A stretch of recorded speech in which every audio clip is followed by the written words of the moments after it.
تو تعزیہ داری اصل میں بت پرستی ہے۔ اسلام میں سوگ، غم، ماتم اس کی کوئی حقیقت ہی نہیں۔ حضرت حسین کی شہادت سے محرم الحرام کی فضیلت کا کوئی تعلق ہی نہیں ہے۔ بدعت کے بارے میں نبی علیہ الصلوۃ والسلام نے فرمایا کہ ہر بدعتی یہ جہنم میں جائے گا۔ تو محرم الحرام کی فضیلت یہ حضرت حسین کی پیدائش سے پہلے ہے۔ پوری تاریخ اسلام میں یہ صاف ہے کہ یزید نے حضرت حسین کو شہید کرنے کا حکم نہیں دیا۔ ہاں، اس کا سب سے بڑا جرم یہ ہے کہ جب حضرت حسین کے شہید کرنے والے قاتل لوگ ان کے پاس جب گئے تو ان کو پھانسی پر چڑھا دینا چاہیے تھا۔ اس یزید کا سب سے بڑا جرم یہی ہے۔ جوہار، شمیم احمد نام ہے میرا اور آپ SB لائیو ہندی دیکھ رہے ہیں۔ محرم کی آج 10ویں تاریخ ہے اور کئی معنوں میں اس تاریخ کو اہم بتایا گیا ہے۔ اس وقت میں موجود ہوں مفتی ثناء اللہ قاسمی کے پاس، جو قاضی شریعت امارت شریعہ ہزاری باغ سے ہیں۔ سیدھے ان سے جڑیں گے اور جاننے کی کوشش کریں گے کہ دراصل محرم کی یہ تاریخ اہم کیوں ہے، اور یہ پورے محرم کی جو بات کی جاتی ہے وہ دراصل محرم ہے کیا۔ ساتھ میں ہم لوگ کئی اہم پہلوؤں پر چرچا کریں گے، تو آئیے سیدھے جڑتے ہیں اور ان سے بات کرتے ہیں۔ سب سے پہلے آپ کا ہمارے اس چینل میں خیر مقدم ہے۔ جی، بہت بہت شکریہ آپ کا۔ میں آپ سے یہ جاننا چاہوں گا کہ دراصل یہ جو محرم کی تاریخ، سب سے پہلے تو 10ویں تاریخ کو بہت اہم مانا جاتا ہے، تو اس کے اہم ہونے کے پیچھے کچھ وجہ تو ہوں گی، وہ کن کن وجہوں سے یہ تاریخ اہم مانا گیا ہے؟ جی، اصل یہ سمجھنے کی ضرورت ہے اس میں پہلے کہ قرآن پاک میں اللہ تعالیٰ نے ارشاد فرمایا ہے کہ ان عدت الشہور عند اللہ، کہ اللہ نے جب زمین و آسمان کو پیدا کیا تو سورج اور چاند کے نظام کے اعتبار سے اللہ نے 12 مہینے مقرر فرمائے۔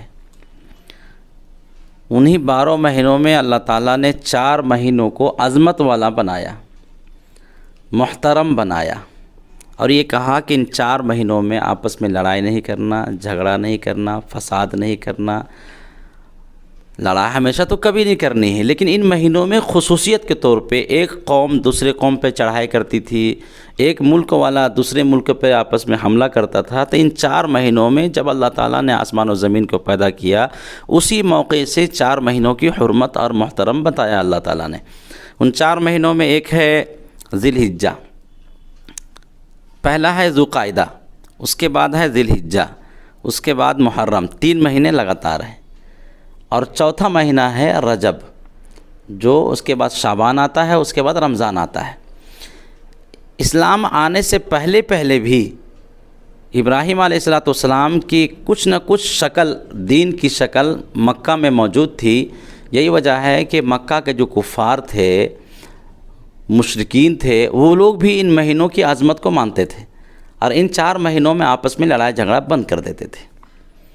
تو محرم الحرام کے مہینے کی فضیلت یہ اللہ نے آسمان و زمین کو جب پیدا کیا اسی موقع پر ہے، یہ پورے مہینے کی فضیلت ہو گئی۔ اور اس میں ایک 10واں دن ہے جس کو عاشورہ بولتے ہیں۔ عاشورہ اصل میں عربی کا لفظ ہے، جیسے عربی میں واحد ان کو 1 بولتے ہیں، اثنان کو 2 بولتے ہیں، ثلاثتن کو 3 بولتے ہیں، اسی طرح سے عشرتن کے معنی 10۔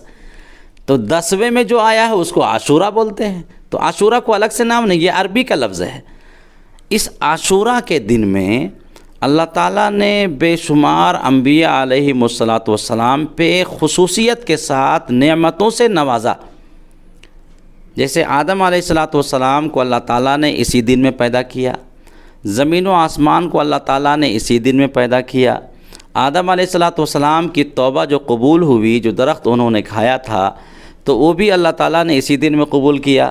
نوح علیہ السلام کو اللہ تعالیٰ نے طوفان سے جو بچایا اور دیگر لوگوں کو انکار کرنے والوں کو ہلاک کیا، وہ اسی دن میں کیا۔ یونس علیہ السلام کو مچھلی کے پیٹ سے نکالا تو اسی دن سے نکالا۔ حضرت موسیٰ علیہ السلام کو اللہ تعالیٰ نے فرعون کے ظلم سے نجات دیا تو اسی دن میں۔ حضرت ابراہیم علیہ السلام کو اللہ تعالیٰ نے آگ سے بچایا تو اسی دن میں۔ حضرت ایوب علیہ السلام کو اللہ تعالیٰ نے بیماری سے، پریشانیوں سے نجات جو دیا، اور تمام جو نعمتیں اللہ نے لے لیا تھا ان تمام نعمتوں کو اللہ تعالیٰ نے پھر واپس جو کیا، یہ اسی دن میں۔ اچھا، اس لیے یہ دن کو خاص مانا جاتا خاص ہے. مانا گیا. تو اس دن کی جو فضیلت ہے یہ اسلام آنے سے پہلے، اسلام آنے کے بعد، رمضان کے روزے کے فرض ہونے سے پہلے پہلے عاشورہ کا روزہ رکھنا یہ فرض تھا. حضرت عائشہ صدیقہ رضی اللہ تعالیٰ عنہ فرماتی ہیں کہ جب نبی علیہ السلام مدینہ منورہ میں تشریف لائے تو نبی علیہ السلام نے عاشورہ کو روزہ رکھا. جب رمضان کا روزہ فرض ہو گیا تو حضور نے کہا کہ اب جس کو اختیار ہے جو چاہے رکھے جو چاہے نہیں رکھے. اب یہ سنت کی شکل بن گئی، سنت ہو گیا، اب فرضیت ختم ہو گئی. چلیے، یہ تو بہت اہم باتیں بتائی کہ جو 10ویں تاریخ کیوں اہم ہے یہ آپ نے بتائی. ابھی اس میں ایک بات پوری ہو جائے. بالکل. کہ اب یہ ہے کہ رمضان کی فرضیت سے پہلے یہ فرض تھا رمضان کا روزہ. نبی علیہ الصلوۃ والسلام کو پھر معلوم ہوا کہ یہود بھی روزہ رکھتے ہیں اس دن میں. تو حضور نے فرمایا کہ اگر آئندہ سال میں حیات سے رہا تو یہود کی مخالفت کروں گا، اور ان کی مخالفت میں 9 اور 10 یا 11 کو روزہ رکھوں گا. تو 2 دن روزہ رکھنا یہ سنت ہو گیا. کیوں؟ اسلام میں تشبہ، دیگر اقوام سے الگ تھلگ ہونا یہ انتہائی ضروری ہے. حضور نے فرمایا من تشبہ بقوم فہو منہم، جو کسی قوم کی مشابہت اختیار کرتی ہے اللہ تعالیٰ انہی میں سے ان کو داخل کر دے گا. تو اب جو روزہ ہوا سنت ہوا وہ 2 دن ہوا. اب اس میں سمجھنا یہ ہے کہ عام طور پہ ہمارے ذہنوں میں یہ ہے کہ اس دن کی فضیلت ہے اس لیے کہ حضرت حسین رضی اللہ تعالیٰ عنہ کی شہادت کا واقعہ پیش آیا. دیکھیے، حضرت حسین کی شہادت یہ 61 ہجری میں ہے. اسلام مکمل ہو گیا ہے 10 ہجری میں. ہم آخری نبی جناب رسول اللہ صلی اللہ علیہ وسلم پر ہم نے ایمان لایا. اللہ کے نبی کے بعد کوئی نبی آنے والا نہیں. نبوت کا دروازہ بند ہو گیا، وحی کا دروازہ بند ہو گیا. قرآن پاک میں اللہ نے اعلان کر دیا الیوم اکملت لکم دینکم، میں نے اسلام کو مکمل کر دیا. اب اسلام میں 1 انچ کے برابر بھی کمی اور بیشی نہیں ہو سکتی. اگر ہم کمی کرتے ہیں تو اس کو بولتے ہیں الحاد، اور اگر اضافہ کرتے ہیں تو اس کو بولتے ہیں بدعت. اور بدعت کے بارے میں نبی علیہ الصلوۃ والسلام نے فرمایا کہ ہر بدعتی یہ جہنم میں جائے گا. اس کی وجہ یہ ہے کہ بدعتی گویا کہ یہ دعویٰ کرنا چاہتا ہے کہ اسلام مکمل نہیں ہوا. اللہ کہتا ہے اسلام مکمل ہو گیا اور یہ بولتا ہے کہ اسلام مکمل نہیں ہوا. تو گویا کہ اس نے اللہ پر الزام لگایا، نبی پر بھی الزام لگایا کہ جو باتیں اللہ تک پہنچنے کا ذریعہ تھی وہ اللہ کے نعوذ باللہ اللہ کے نبی نے پہنچایا نہیں. تو محرم الحرام کی فضیلت یہ حضرت حسین کی پیدائش سے پہلے ہے. حضرت حسین رضی اللہ تعالیٰ عنہ پیدا بھی نہیں ہوئے تھے، اسی وقت سے حضرت اس روزے کی فضیلت بھی ہے اور عاشورے کی فضیلت بھی ہے. اتفاق یہ ہے کہ حضرت حسین رضی اللہ تعالیٰ عنہ 61 ہجری میں، یعنی حضور 10 ہجری میں وفات پا گئے، 50 سال کے بعد حضرت حسین کی شہادت کا واقعہ پیش آیا. تو اب حضرت حسین کی شہادت سے محرم الحرام کی فضیلت کا کوئی تعلق ہی نہیں ہے. ایک فائدہ ہوا کہ حضرت حسین کی شہادت کی فضیلت بڑھ گئی عاشورہ کی وجہ سے. جیسے میں برابر ایک لوگوں کو مثال دیتا ہوں، جس جمعے کے دن میں فضیلت ہے حدیث پاک میں کہ اگر کسی کا انتقال ہو جائے تو اللہ تعالیٰ اس کو قبر کے عذاب سے بچا لیتے ہیں. اب کسی نیک آدمی کا، بزرگ کا اگر انتقال جمعے کے دن میں ہو جائے تو یوں کہا جائے گا کہ جمعے کی وجہ سے ان کی موت میں فضیلت میں اضافہ ہو گیا. اسی طرح سے محرم الحرام کی فضیلت اللہ نے پہلے سے رکھی. انبیاء علیہ السلام پہ نعمتوں کے اللہ نے اسی دن بارشیں برسائی، اور اسی دن میں حضرت حسین کی شہادت ہوئی. تو گویا کہ شہادت کی فضیلت اور بڑھ گئی. لیکن جو عام یواؤں میں جو ذہن و دماغ پہ ہے وہ دراصل جاننا چاہتے ہیں. کئی لوگوں سے میں بھی جاننے کی کوشش کی تو وہ بہت جان نہیں پاتے ہیں. تو محرم کو سیدھے وہ جوڑ دیتے ہیں 10ویں تاریخ کو حضرت حسین رضی اللہ تعالیٰ عنہ کے شہادت سے. تو سب سے پہلے تو اب میں یہ بھی آپ سے جاننا چاہوں گا کہ شہادت کا واقعہ اگر تھوڑے کم شبدوں میں اگر بتا پائیں ہمارے درشکوں کو. تو دیکھیے، بہت مختصر لفظوں میں تو ہم یوں نہیں بتا سکتے ہیں، لیکن ایک تھوڑا سا 1 منٹ کے میں بتاؤں گا آپ کو کہ ہوا کیوں تھا. اصل کیا ہے کہ اسلام کی ترقیات جو ہونے لگی تھی حضرت ابوبکر صدیق، عمر فاروق وغیرہ کے زمانے میں، تو اس زمانے کے یہود تو شروع سے اسلام کے خلاف لگے ہوئے تھے اور آج تک وہ لگے ہوئے. ان کی سازشیں عجیب و غریب ہیں. تو یہود کی سازش سے حضرت عمر فاروق کی شہادت کا واقعہ پیش آیا، اور یہودی کی سازش سے حضرت عثمان غنی رضی اللہ تعالیٰ عنہ کی شہادت کا واقعہ پیش آیا۔ مجھے ایک انصاف سے بتائیے گا کہ جس کے دل میں لا الہ الا اللہ محمد رسول اللہ جو کلمہ پڑھتا ہو، ایک کلمہ گو ایسا ہوگا جو عمر فاروق کو شہید کرنا چاہ رہا ہوگا؟ یا حضور کے داماد ذوالنورین عثمان غنی رضی اللہ تعالیٰ عنہ کو گھر میں بند کر کے بے دردی کے ساتھ 50 دن تک ان کو قید میں رکھا، اور اس کے بعد خلیفہ وقت تھے، امیر المومنین تھے، ان کو شہید کیا؟ کیا ایک مسلمان کو ایسا ہوگا جو حضرت علی کو شہید کرے گا؟ کوئی مسلمان ایسا تھا جو حضرت حسین کو حسن کو زہر دے گا؟ یہ غور کرنے کی چیز یہ ہے کہ سلسلہ وار اسلام کے سپوت اور اسلام کے جو کمانڈر ہیں اور اسلام کے جو رہنما ہیں ان کو ایک طرف سے شہید کیا جا رہا ہے۔ اس کے تاریخ کے پیچھے ایک بہت بڑی سازش تھی، وہ یہودیوں کی سازش تھی۔ وہ یہود نام تھا عبداللہ ابن سبا۔ عبداللہ ابن سبا حضرت عثمان غنی رضی اللہ تعالیٰ عنہ کے زمانے میں مسلمان ہوا ظاہری طور پہ، حضرت اس مدینہ منورہ میں آیا، اور آنے کے بعد اس کے نظریات لوگوں میں پھیلانا شروع کیا، تو عثمان غنی رضی اللہ تعالیٰ عنہ نے فرمایا کہ نہیں، یہ آدمی اچھا نہیں معلوم ہو رہا۔ اس کو بلایا، کہا تم کون ہو؟ کہا کہ میں عبداللہ ابن سبا ہوں، یہودی تھا لیکن اسلام سے میں خوش ہو کر مسلمان ہوا۔ کہ نہیں آدمی تم نظر اچھے نہیں لگ رہے ہو، یہاں سے بھگا دیا۔ وہ چلا گیا بصرہ۔ جو نئے نئے مسلمان لوگ ہوئے تھے، ابھی نئے نئے مکمل طور پہ جانتے نہیں تھے، ان کے پاس جا کے یہ کہنے لگا کہ دیکھو عجیب و غریب بات ہے کہ عیسیٰ علیہ السلام دوبارہ دنیا میں تشریف لائیں گے، اور آخری نبی سب سے افضل نبی وہ دنیا میں تشریف نہیں لائیں گے دوبارہ۔ لوگوں نے کہا ہاں بات تو صحیح ہے۔ پھر اس نے کہنا شروع کیا کہ ہر نبی کا ایک وصی ہوتا ہے جس کو وصیت کرتے ہیں۔ نبی علیہ السلام کے وصی حضرت علی تھے۔ ابوبکر صدیق نے نعوذ باللہ خلافت کو غصب کر لیا، عمر فاروق نے غصب کر لیا۔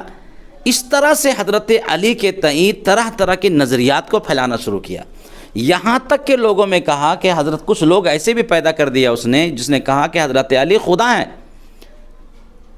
ان لوگوں سے حضرت علی نے بلایا، اور بلانے کے بعد کہا کہ تم ایسا عقیدہ کیوں رکھتے ہو، تم کو ہم زندہ جلائیں گے۔ چنانچہ حضرت علی نے زندہ جلوایا تو کہنے لگا وہ لوگ کہ اب تو اور یقین آ گیا کہ آپ ہی خدا ہیں، اس لیے کہ آگ کی سزا خدا ہی دیتا ہے۔ اس طرح کے گندے گندے نظریات بنانا شروع کیا۔ پھر جو ہے پھر بصرہ سے کوفہ میں گیا، کوفہ سے بصرہ میں آیا۔ اس طرح سے عثمان غنی شہید ہوئے، اور عثمان غنی کی شہادت کے بعد پھر حضرت علی رضی اللہ تعالیٰ عنہ جب خلیفہ بنے تو آپس میں حضرت معاویہ سے آپس میں لڑوایا ان لوگوں نے۔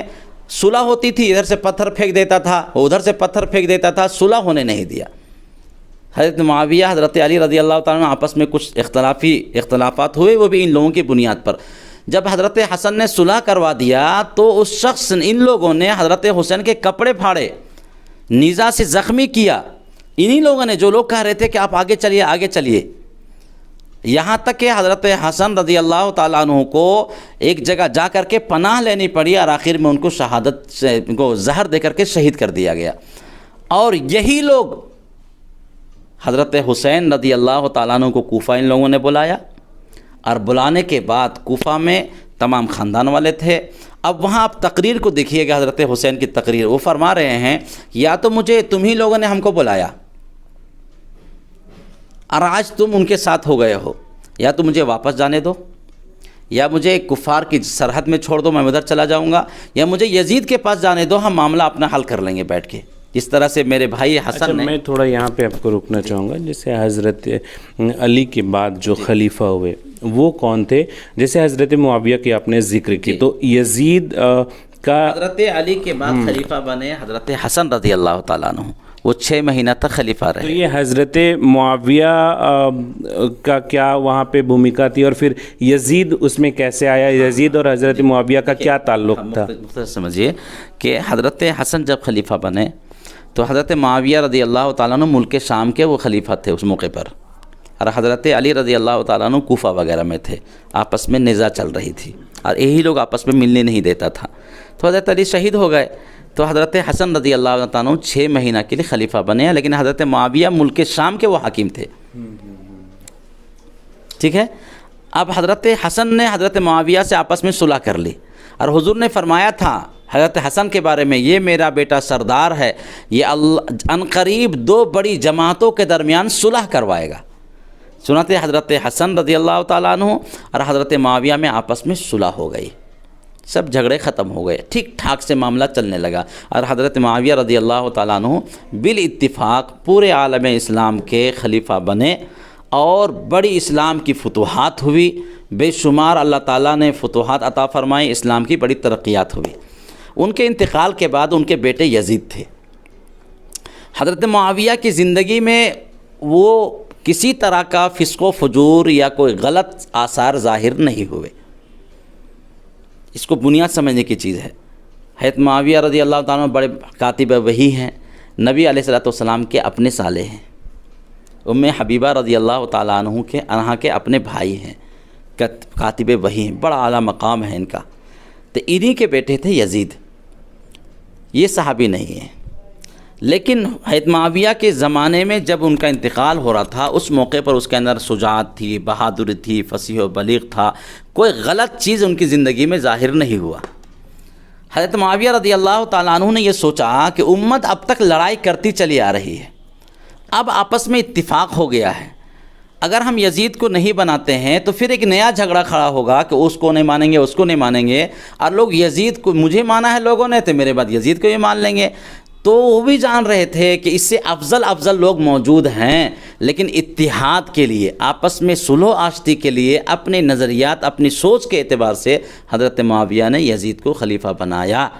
وہ الگ چیز تھی کہ ان کی سوچ اپنے اعتبار سے انہوں نے سوچا، لیکن ویسا نکلے نہیں۔ اور ان کے انتقال کے بعد حضرت حسین وہاں موجود تھے، حضرت حسین کو بنانا چاہیے تھا، ان کا مقابلے میں یزید کی کوئی حیثیت نہیں، کسی طرح کوئی حیثیت نہیں، لیکن اتحاد کے لیے حضرت معاویہ نے بنایا تھا، جو ان کی اپنی اجتہادی غلطی تھی۔ تو حضرت حسین رضی اللہ تعالیٰ عنہ کو جب معلوم ہوا کہ یزید کے اندر خرابیاں ہیں، کہ وہ نعوذ باللہ، وہ معلوم ہوا ان کے بارے میں کہ شراب بھی پیتا ہے، نماز بھی چھوڑتا ہے، تو ان کے دل میں قلق پیدا ہوئی کہ میرے نانا کا دین اتنی مشقتوں کے ساتھ پھیلا ہے، یزید کے ہاتھ میں چلا گیا تو ایسی صورت میں بڑا نقصان ہو جائے گا۔ ادھر عبداللہ ابن زبیر رضی اللہ تعالیٰ عنہ، انہوں نے بھی یزید کو نہیں مانا تھا، باقی صحابہ کرام خاموش تھے کہ اب لڑا جھگڑا کرنے کی ضرورت نہیں ہے، لیکن حضرت حسین رضی اللہ تعالیٰ عنہ کہے کہ نہیں، ہم یزید کے پاس جائیں گے اور جا کر کے بیٹھ کے مسئلہ حل کریں گے اس کو، لیکن لوگوں نے وہاں جانے ہی نہیں دیا، اور یہی لوگ عبداللہ ابن سبا کی ٹیم کے جو لوگ تھے، ان لوگوں نے وہاں بے دردی کے ساتھ شہید کر دیا۔ جب حضرت معاویہ، حضرت حسین جانا چاہ رہے ہیں یزید کے پاس، تو جانے کیوں نہیں دیا، واپس آنے کیوں نہیں دیا؟ کیوں؟ وہ جان رہے تھے کہ اگر وہاں چلے گئے تو پھر تو اسلام پھر ترقی کرتا چلا جائے گا، آپس میں معاملہ حل ہو جائے گا، پھر جو اختلافات ہیں وہ اختلاف تو پھر ختم ہو جائے گا۔ تو ان عبداللہ ابن سبا کی ٹیم کے لوگوں نے حضرت حسین رضی اللہ تعالیٰ عنہ اور خاندان نبوت کے چراغ کو وہاں گل کیا، اور بڑی بے دردی کے ساتھ ان کو شہید کیا۔ تو مطلب اس میں یزید کے لوگ شامل نہیں تھے؟ آپ یہ سمجھیے اس کو، اب یزید نے پوری تاریخ اسلام میں آپ کہیں ثابت نہیں کر سکتے ہیں کہ یزید نے حضرت حسین کے شہید کرنے کا حکم دیا ہو۔ وہ دمشق میں تھا، یزید کو خبر بھی یہاں نہیں ہے کہ یہاں کیا ہو رہا ہے۔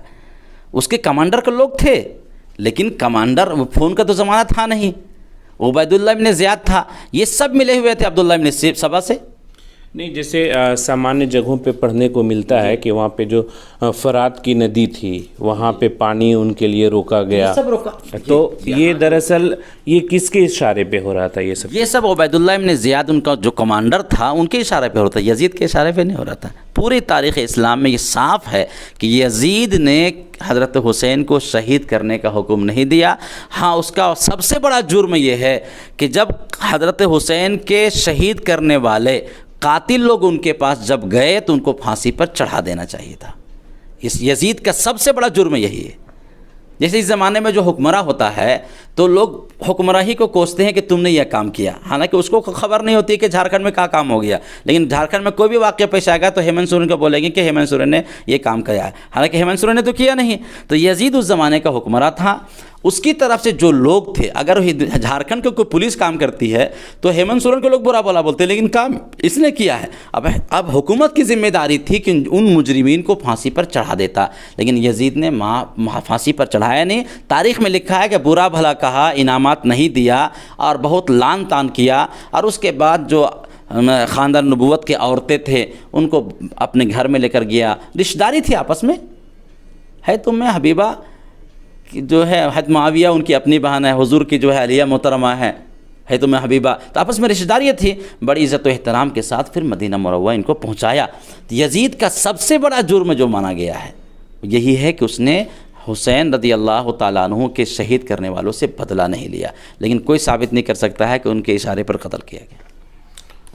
مطلب چونکہ عام جو جن مانس ہیں اس کے ذہن میں دو ہی نام آتے ہیں، اگر شہادت کا ہوتا ہے تو سیدھا وہ یزید سے جوڑتے ہیں. حکومت ہونے کی وجہ سے، حکمراں ہونے کی وجہ سے اس نے کبھی اشارہ بھی نہیں کیا. اچھا تھوڑا سا ابھی کے سمے اتنی بات اب ذہن میں رکھیے. اب اس میں لوگ کہتے ہیں کہ یزید کی تعریف ہو رہی ہے، یزید کی کوئی تعریف نہیں ہو رہی ہے. یزید کا فسق، یزید نے اس کے بعد بھی بہت غلط کام کیے. مدینے پر چڑھائی کروایا، کعبے پر چڑھائی کروایا، کعبے کرام کو پر منجلیق ڈالا جس سے جو ہے کعبے کے پردے جل گئے، جس کی بنا پر اللہ نے اس کو دنیا ہی میں عذاب دیا کہ وہ جلدی ہی مر گیا. تو یزید کو اچھا آدمی نہیں تھا، لیکن حضرت حسین رضی اللہ تعالیٰ عنہ کو شہید کروانے میں یا بولنے میں کہ یہ فلاں جو ہے ان کو شہید کر دو، کسی تاریخ سے کوئی ثابت نہیں کر سکتا ہے. ہاں ان کے کمانڈروں نے یہ کام کیا جو سب کے سب ملے ہوئے تھے. اس زمانے میں کون کدھر مل جاتا ہے کون جانتا ہے. بالکل. اچھا میں ابھی کے سمے کی میں بات کرنا چاہوں گا.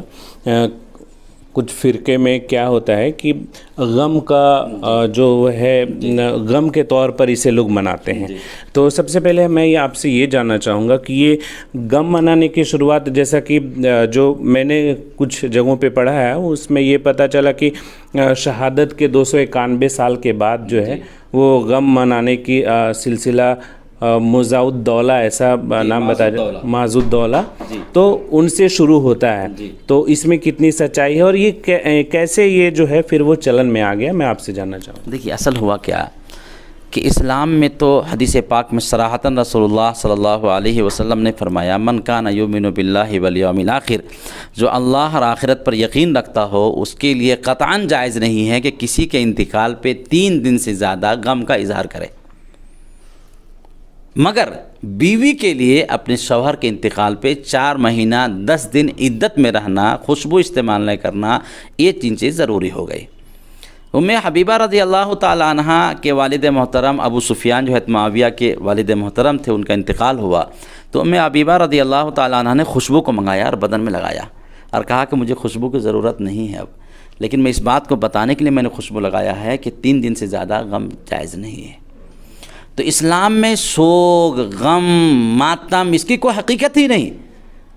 نبی علیہ الصلوۃ والسلام نے فرمایا من لطم الخدود، دوسری روایت میں ہے من ضرب الخدود وشق الجیوب ودعا بدعوى الجاہلیہ فلیس منا، جو کسی کے غم میں چہرہ پر مارے، گریبان کو پھاڑے اور زمانے جاہلیت کی طرح پکارے، جیسے اس زمانے میں پکار رہے ہیں لوگ یا حسین یا علی یا حسین پکار رہے ہیں، وہ ہم میں سے ہے ہی نہیں. یہ مسلم شریف کے الفاظ ہیں. اب اس مجلس میں تو 3 دن سے زیادہ جائز ہی نہیں ہے. اگر شہادت پہ یا غم پہ کسی طرح کا منانا شریعت میں جائز ہوتا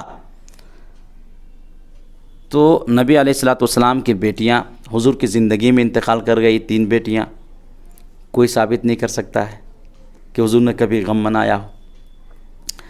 نبی علیہ الصلوۃ والسلام کا انتقال مسلمانوں کے لیے اور عالم اسلام کے لیے نہیں، پوری دنیا کے لیے، کائنات کے لیے اس سے بڑا غم کو دن نہیں ہو سکتا ہے.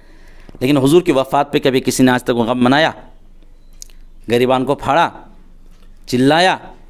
پھر اس کے بعد ممبر رسول پہ عمر فاروق کو شہید کیا گیا، جس کے بارے میں رسول اللہ نے فرمایا تھا لو کان بعد نبی لکان عمر، اگر میرے بعد کوئی نبی ہوتا تو عمر فاروق ہوتے، لیکن میرے بعد کوئی نبی نہیں ہے. حضور نے فرمایا تھا عمر کے بارے میں کہ عمر جس راستے سے گزرتا ہے شیطان راستہ بدل لیتا ہے. پھر حضرت علی کو شہید کیا گیا، جعفر طیار شہید ہوئے، زید بن حارثہ شہید ہوئے، بدر میں صحابہ شریک ہوئے، احد میں صحابہ شریک ہوئے، خندق میں شریک ہوئے، موتا میں شہید ہوئے، یمامہ ہزاروں صحابہ شہید ہو گئے. پوری تاریخ اسلام میں کوئی ایسا دن نہیں ملے گا آپ کو جس میں کوئی صحابی شہید نہ ہوئے ہوں یا اسلام کا کوئی سپوت شہید نہ ہوا ہو. تو یہ صرف حضرت حسین کے بارے میں غم کیوں مناتے ہیں؟ اصل چیز کیا ہے؟ یہ بد دعا ہے. یہ جو منانے والے لوگ ہیں، یہ حضرت زینب حضور کی جو حضرت حسین کی جو بیٹی تھی، انہوں نے بد دعا دیا تھا کہ قیامت تک اللہ تعالیٰ نے تمہارے لیے لعنت بھیج دی ہے، تم نے ہمارے خاندان کو ختم کیا، تم قیامت تک ہائے ہائے کرتے رہو گے۔ تو یہ جو کرنے والے لوگ ہیں یہ شیعہ لوگ ہیں، شیعہ ہی نہیں، شیعہ مانے جماعت۔ یہ شیعان علی اپنے آپ کو کہتے تھے، جو عبداللہ ابن سبا کی ٹیم کے لوگ تھے، شیعان علی اپنے آپ کو کہتے تھے، شیعہ مانے جماعت ہے۔ وہی لوگوں نے شہید کیا، اور اللہ تعالیٰ نے لعنت بھیجی آج بھی کہ وہ لوگ عقائد کے اعتبار سے بھی کافر، اعمال کے اعتبار سے بھی کافر، اور محرم آنے کے بعد تو مارنا، گریبان پھاڑنا اور نوچنا اور زنجیروں سے مارنا اور یہ کرنا وہ کرنا، ماتم کرنا، تو تماشا بنا ہوا۔ یہ اصل شیعوں سے شروع ہوا ہے، اور یہ شروع ہوا 382 ہجری میں۔ یہ شروع ہوا نا، یہ 382 کے قریب، کہیں 352 کا ذکر ہے۔ ہاں، کسی نے ابن ابواہ کا ذکر کیا، کسی نے معاذ الدولہ کا ذکر کیا ہے، اس کے بعد وہاں شروع ہوا تھا۔ لیکن ہندوستان میں جو شروع ہوا ہے یہ تیمور لنگ کے 880 ہجری میں۔ تیمور لنگ کیا تھا؟ شیعہ تھا۔ وہ برابر جو ہے حضرت حسین کے مزارات پہ وہ جایا کرتا تھا۔ جب جانے نہیں لگا تو لوگوں سے کہا کہ ہم نہیں جا پا رہے ہیں، تو میرے لیے ان کے گنبد، جو ان کے مزار کا جو گنبد ہے اس کی شکل بنا دو۔ اچھا، مطلب یہ جو تاجیہ چلن میں آیا اس کے بارے میں آپ بتا رہے ہیں؟ اس کے بارے میں کہہ رہے ہیں۔ ہاں بتائیے۔ تو 880 ہجری میں تیمور لنگ جب وہاں نہیں گیا تو اس نے کہا کہ حضرت حسین کی قبر جو ہے، ان کا جو گنبد بنا ہوا ہے اس کی شکل بنا دو تاکہ ہم اسی کی زیارت کر رہیں گے۔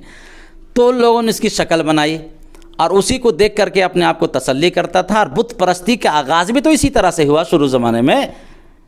جب شروع میں اسلام آیا تھا آدم علیہ السلام کے بعد، تو سب تو یہ قرآن جو بیان کیا ہے، یغوث، یعوق، نصر، سب اللہ کے اولیاء تھے یہ لوگ۔ شیطان اس زمانے میں آنے کے بعد کہا کہ ایسا کرو، تم کو ابا سے محبت ہے؟ بولا ہاں محبت ہے، بڑے بزرگ آدمی تھے، کہ ان کی تصویر بنا لو۔ تصویر بنانا اس زمانے میں منع نہیں تھا، تو ابا نے بنا لیا، روز زیارت کرتے تھے۔ پھر اب پوتا آیا تو پوتا نے دیکھا کہ ابا یہاں آتے تھے روزانہ، تو وہ آنے لگا۔ پوتا آیا تو وہ جا کر کے ہاتھ جوڑنے شروع کیا، اور کچھ دنوں بعد اسی کی پوجا شروع ہو گئی۔ تو تعزیہ داری اصل میں بت پرستی ہے۔ اتعبدون ما تنحتون، کیا تم عبادت کرتے ہو جس کو تم نے خود تراش رکھا ہے، بنا رکھا ہے؟ تو تعزیہ بنانا یہ تیمور لنگ کا شروع کیا ہوا ہے، کسی اسلام میں اس کی کوئی حقیقت نہیں ہے۔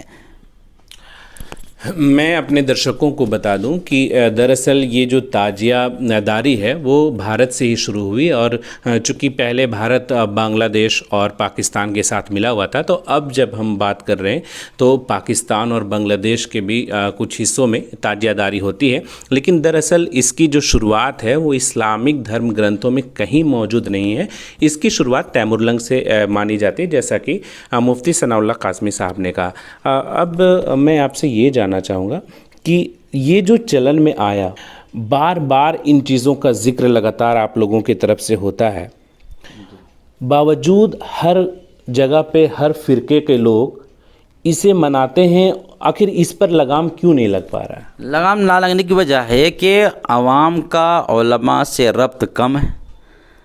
عوام نفس پر عمل کرنے کی زیادہ خواہش مند ہے۔ اس میں ناچنا ہوتا ہے، گانا ہوتا ہے، تو نفس کے مطابق ہے۔ شریعت تو ڈھول تاچے کو حرام، ناچ گانے کو حرام، بانسری کو حرام۔ خود نبی علیہ الصلوۃ والسلام نے فرمایا کہ مجھے بھیجا ہی گیا ہے تاکہ میں بانسری کو ختم کر ڈالوں، گانے کے سامان کو ختم کر ڈالوں۔ تو یہ لوگوں نے، یہی وجہ آپ دیکھیں گے کہ ایک بھی عالم آپ کو نہیں ملے گا تعزیہ وغیرہ میں، ایک بھی عالم آپ کو نہیں ملے گا پڑھا لکھا طبقہ جس کو علم ہے کہ اسلام کے معلومات رکھتا ہو، تعلیم رکھتا ہو، وہ آپ کو نہیں ملے گا۔ جتنے بھی ملیں گے سب وہ نوجوان ہیں جن کو کلمہ بھی صحیح سے پڑھنے نہیں آتا ہے۔ تو یہ بدعت و خرافات لوگ کر رہے ہیں۔ اب علماء کی ذمہ داری یہ ہے کہ معاشرے میں جا کر کے اس کو لوگوں کو بتائیں، سمجھائیں۔ ہدایت تو اللہ ہی دینے والا ہے۔ اس کا راستہ، صحیح راستہ ہے دینی تعلیم۔ لوگوں کو قرآن اور سنت سے جوڑا جائے، لوگوں کو بتایا جائے کہ اسلام کی بنیاد ہے قرآن اور احادیث مبارکہ، اس کے خلاف جو بھی ملے وہ باطل ہے۔ نبی علیہ السلام نے فرمایا ترکتم فیکم امرین لن تضلوا ما تمسکتم بہما، کہ میں تمہارے درمیان دو چیزوں کو چھوڑ کے جا رہا ہوں، جب تک کہ تم مضبوطی سے تھام لوگو کبھی گمراہ نہیں ہوگے، بھٹکو گے نہیں۔ کہ اللہ کی کتاب ہے و سنت رسول ہی، اور رسول کی سنت ہے۔ تو یہ جب تک کہ ہم لوگوں میں قرآن پاک کو عام نہیں کریں گے، احادیث مبارکہ کو عام نہیں کریں گے، قرآن کی تفسیر کو عام نہیں کریں گے، لوگوں کو قرآن سے جوڑیں گے نہیں، تب تک یہ خرافات ختم نہیں ہو سکتے ہیں۔ لوگوں کو بتانا ہوگا کہ اسلام کیا ہے، اسلام کی صحیح تعلیمات کیا ہے۔ اللہ جس کو چاہتا ہے ہدایت دیتا ہے۔ ہم علماء حق کا کام ہے لوگوں تک پیغام پہنچا دینا. نبی علیہ الصلوۃ والسلام نے اپنے زمانے میں بھی اسلام کی تبلیغ کی لیکن سب مسلمان نہیں ہوئے. ہمارا کام ہے اسلام کی حقانیت کو بتانا. اب دلوں میں اتارنا اللہ کا کام ہے. ہم جمعہ میں باضابطہ پروگرام میں جا کے بتاتے ہیں. بہت سارے جگہوں پر اللہ کا شکر ہے لوگوں نے چھوڑ دیا. خود میرے گاؤں میں باضابطہ طور پہ تعزیہ بنتا تھا, لوگ گاتے تھے اور بڑی وہ جھومتے تھے. لیکن میں جب آیا فارغ ہو کر کے لوگوں کو سمجھایا تو اللہ کا شکر ہے کہ میرے گاؤں میں مکمل طور پہ محرم ہی ختم ہو چکا ہے. اب لوگ روزہ رکھتے ہیں, اس کے علاوہ کچھ نہیں کرتے ہیں. تو اسی طرح سے محنت کرنے کی ضرورت ہے. ابھی 2-4 ویڈیو بھی لوگوں نے ڈالا ہے کہ وہاں کے علماء نے مل کر کے تمام تعزیہ کو جلایا, ڈھولک کو جلایا. تو یہ سب کام ہوتا ہے پیار سے, محبت سے, سختی کے ساتھ نہیں. ادعو الی ربک بالحکمۃ والموعظۃ الحسنہ, رب کی طرف بلاؤ حکمت کے ساتھ, نرمی کے ساتھ. سختی سے کوئی کام نہیں ہوگا. یہ جو کام کیا جا رہا ہے یہ جہالت کے انداز میں کیا جا رہا ہے. ان کو بتانا ہوگا کہ آپ جو کام کر رہے ہیں سے منتیں مان رہے ہیں لوگ. غیر اللہ کی منت ماننا جائز نہیں ہے. اللہ نے قرآن پاک میں صاف کہہ دیا ہے کہ اللہ تعالیٰ نے مردار کو حرام کیا, وما اہل لغیر اللہ, اور ان تمام چیزوں کو حرام کر دیا جو اللہ کے علاوہ کے نام کے لیے مانا گیا یا ذبح کیا گیا. آج حضرت حسین کے نام پہ لوگ جانور ذبح کرتے ہیں, یہ ما اہل لغیر اللہ قرآن پاک میں داخل ہے. تو اصل جہالت ہے. اسلام کی تعلیمات کو عام کرنے کی ضرورت ہے اور لوگوں میں قرآن و سنت کو جوڑا جائے صحیح طور پہ, تو انشاءاللہ یہ سب چیزیں ختم ہو جائے گی. تو یہ تھے قاضی شریعت امارت شریعہ مفتی ثناء اللہ قاسمی, جنہوں نے صاف طور پر کہا کہ دین کو عام کرنے کی ضرورت ہے. جب دین عام کیا جائے گا تو ظاہر سی بات ہے کہ جو برائیاں ہیں وہ دھیرے دھیرے سماج سے سماپت ہوتی جائے گی. لیکن یہاں پر جو عام لوگ ہیں ان کے لیے بھی یہ ضروری ہے کہ جو پرو تہوار یا کچھ بھی آپ مناتے ہیں تو اس کے بارے میں آپ کو جانکاری ہونا ضروری ہے. کئی بار ہم انجانے میں ایسا کام کر بیٹھتے ہیں جو صحیح نہیں ہوتا ہے. تو کئی لوگ انجانے میں ایسے گناہ کر بیٹھتے ہیں. تو ضروری ہے عام لوگوں کو بھی کہ جب بھی آپ کوئی کام کرے تو اس کام کی تحقیق ضرور کریں, اس کے بارے میں جاننے کی کوشش ضرور کریں. Subscribe now and press the bell icon. Never miss an update.